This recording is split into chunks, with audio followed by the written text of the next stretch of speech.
नामदेव धामणे गुरुजी यांनी 500 रुपये या कुस्तीसाठी लावलेले आहे।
सुप्रसिद्ध पैलवान अनिल गुजरा, सुप्रसिद्ध पैलवान साधू गुजराचा चिरंजीव हजर झालेला आहे मैदानाला।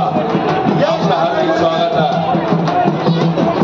देवराजची कुस्ती झालेली मैदानात नगरच्या पैलवान बरोबर 10,000 रुपये इनामाची कुस्ती। वय वर्ष 15 देवराज कुस्तीचं इयत्ता 9वी मध्ये शिकतोय।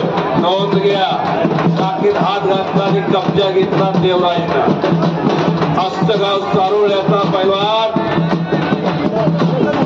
कब्जा घेतलेला सुप्रसिद्ध पैलवान रिटायर फौजी शंकरदादा खोसेचा चिरंजीव आहे तो कब्जा घेतलेला पैलवान। आणि युवा महाराष्ट्र केसरी विष्णुपंत खोसेचा पुतणे आहे। एकच्या पकड वा वा वा आणि देवराज विजय